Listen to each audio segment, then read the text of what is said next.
I am back again for day 5 of reading the Bible, a chapter of the Bible every day. I'm reading from my Abundant Life Bible, the New Living Translation version. And you are invited to listen to me read, to listen and watch, and to also read along. If you like what we've been doing so far, share it with whoever and with everybody. And let's get right into it. Genesis 5. Now, disclaimer, these names hit different, okay? My name is Oladotun, and I can say Oladotun, but for some reason, some of these names are a little tricky, okay? I can say Adam, I can say Eve, but some of these other ones are tongue twisters, so bear with me. Here we go. Genesis 5 is about the descendants of Adam. This is the written account of the descendants of Adam. When God created human beings, he made them to be like himself. He created them male and female, and he blessed them and called them human. When Adam was 130 years old, he became the father of a son who was just like him, in his very image. He named his son Seth. After the birth of Seth, Adam lived another 800 years, and he had other sons and daughters. Adam lived 930 years, and then he died. When Seth was 105 years old, he became the father of Enosh. After the birth of Enosh, Seth lived another 807 years, and he had other sons and daughters. Seth lived 912 years, and then he died. When Enosh was 90 years old, he became the father of Kenan. After the birth of Kenan, Enosh lived another 815 years, and he had other sons and daughters. Enosh lived 905 years, and then he died. Verse 12. When Kenan was 70 years old, he became the father of Mahalalel. After the birth of Mahalalel, Kenan lived another 840 years, and he had other sons and daughters. Kenan lived 910 years, and then he died. When Mahalalel was 65 years old, he became the father of Jared. After the birth of Jared, Mahalalel lived another 830 years, and he had other sons and daughters. Mahalalel lived 895 years, and then he died. When Jared was 162 years old, he became the father of Enoch. After the birth of Enoch, Jared lived another 800 years, and he had other sons and daughters. Jared lived 962 years, and then he died. When Enoch was 65 years old, he became the father of Methuselah. After the birth of Methuselah, Enoch lived in close fellowship with God for another 300 years, and he had other sons and daughters.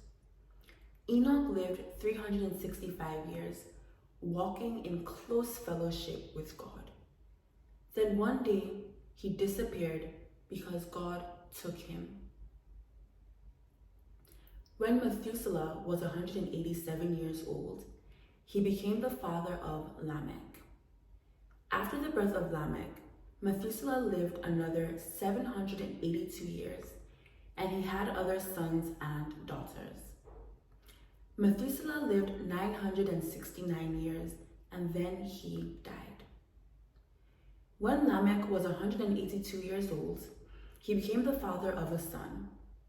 Lamech named his son Noah, for he said, "May he bring us relief from our work and the painful labor of farming this ground that the Lord has cursed." After the birth of Noah, Lamech lived another 595 years, and he had other sons and daughters. Lamech lived 777 years, and then he died. After Noah was 500 years old, he became the father of Shem, Ham, and Japheth. Now, that is, I feel like this chapter makes me think about so many things. In Genesis 5, we see that Enoch is the first person that God takes up, who just disappears. Doesn't die the way everybody else dies. He just disappears. And comparing Enoch's life to everybody else's life, it says that Enoch lived 365 years walking in close fellowship with God. Then one day he disappeared because God took him. So everybody else is living to 962, 800 and something, 777. But Enoch was on earth for 365 years. And in that time, he was so close to God that he didn't die the same death as everybody else. He just disappeared. I'm not really sure what happened when he disappeared. I'm not sure if he just evaporated, he just poofed. I don't really know, but it says here that he disappeared because God took him, which suggests that his own death was different from everybody else's. And I think that